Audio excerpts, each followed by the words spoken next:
Yo, welcome back lagi bersama saya Ben Surya dalam segmen Mabes, Mari Belajar Saham. Di video sebelumnya kita sudah tahu bahwa kalau jadi pemula di pasar saham tentunya kita harus memilih dulu menjadi seorang investor. Dan seorang investor tentunya pasti harus menguasai dulu analisa fundamental. Kenapa sih analisa fundamental itu penting? Let's go, langsung kita coba. Nah, misalnya kalau kita lagi mau pergi beli mobil baru, pasti kita ke showroom, kita lihat dulu, cek unit, kita juga mau test drive dulu, kita tanya-tanya apa tipe yang terbaik. Sama seperti kita beli rumah, kita juga pasti akan cek apakah full furnished, apakah lokasinya strategis. Sama seperti kita juga sebelum mau membeli saham, pastinya kita juga harus melakukan analisa. Dan analisa yang kita akan lakukan adalah sebagai berikut. 6 hal yang harus kita perhatikan ketika kita melakukan analisa fundamental.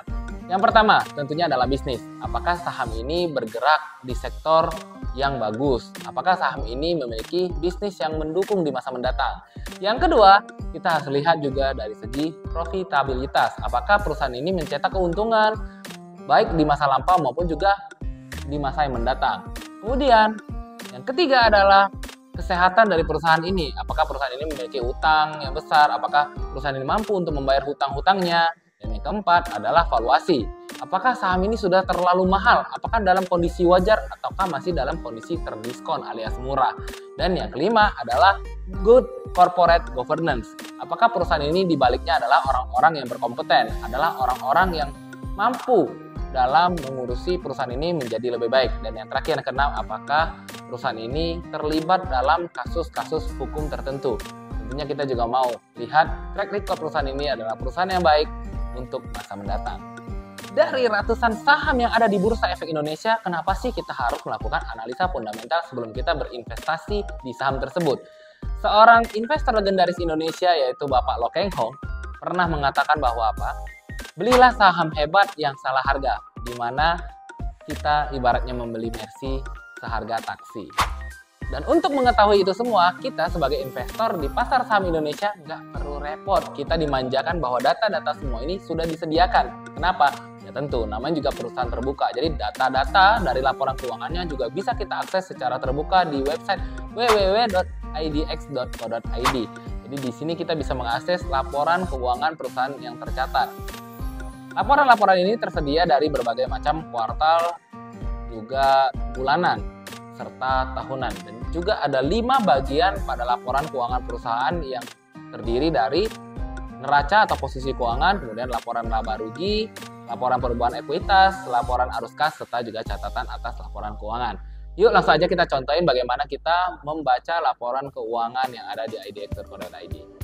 Oke, di sini kita setelah membuka website idx.co.id, kita langsung aja pilih perusahaan tercatat, kemudian kita pilih laporan keuangan dan tahunan. Setelah itu teman-teman bisa memilih jenis laporannya, laporan keuangan di tahun berapa dan juga periodenya, baik itu kuartal maupun juga tahunan. Ketika kita klik, ini saya contohkan adalah laporan keuangan Bank BCA di tahun 2023 ya, full year. Jadi kita langsung aja pilih di LabQ BCA Desember 23 ini. Kita langsung klik. Oke, ini adalah contoh laporan yang terdiri dari neraca, kemudian kita juga bisa melihat ini laporan laba rugi ya. Kemudian kita juga bisa melihat full laporan-laporan yang ada secara terbuka.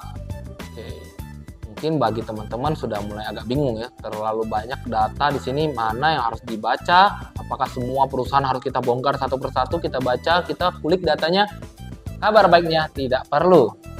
Nah, dari data-data laporan keuangan tersebut yang telah disediakan, kita sebenarnya hanya perlu mengconvert ya, mengubah dari angka-angka yang ada di laporan keuangan menjadi sebuah rasio gitu ya. Kita hanya perlu menguasai 3 rasio penting ini. Yang pertama adalah rasio profitabilitas, yaitu bagaimana perusahaan ini mampu mencetak keuntungan ya.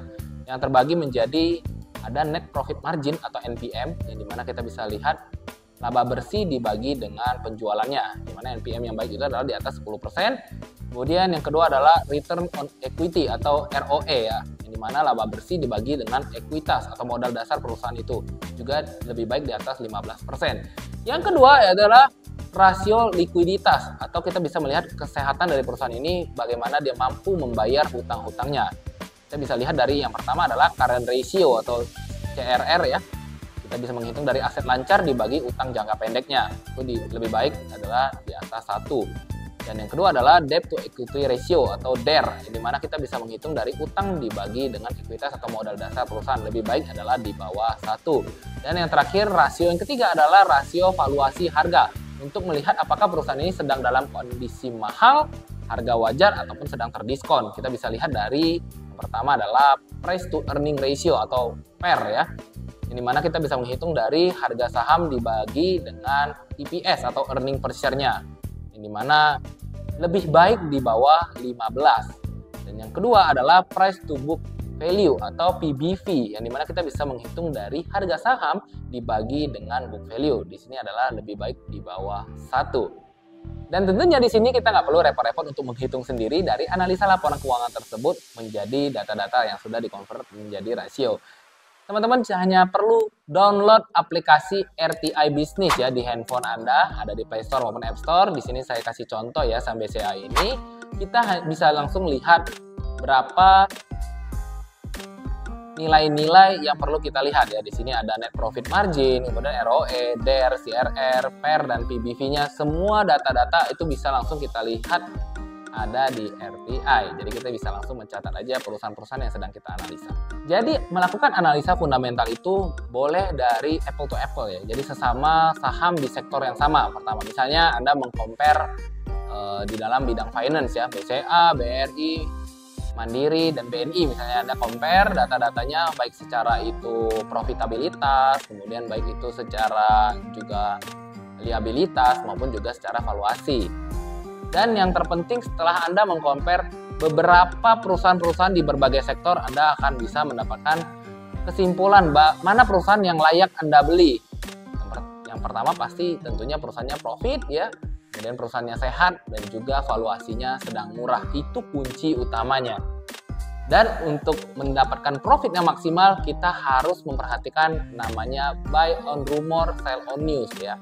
Jadi di mana misalnya kita mendengar ada aksi korporasi perusahaan ini, misalnya saham Bank BCA mau stock split misalnya, atau ada penerbitan right issue dari suatu perusahaan. Jadi corporate action seperti ini bisa kita manfaatkan untuk mendapatkan keuntungan ataupun dalam jangka panjang. Yang penting perusahaan yang kita beli sudah memenuhi kualifikasi fundamental yang kita analisa. So, nggak perlu repot untuk melakukan analisa fundamental yang jelimet dari A sampai Z. Yang penting kita cukup tahu aja poin-poin tadi. Teman-teman langsung aja praktek di rumah, analisa sendiri sehingga Anda bisa melakukan kesimpulan saham apa yang harus Anda investasikan sekarang juga. See you in the next video. Jangan lupa subscribe channel ini, support saya selalu, Ben Surya. Jangan lupa like, comment, and share sebanyak mungkin ke teman-teman Anda agar kita semuanya bisa jago saham.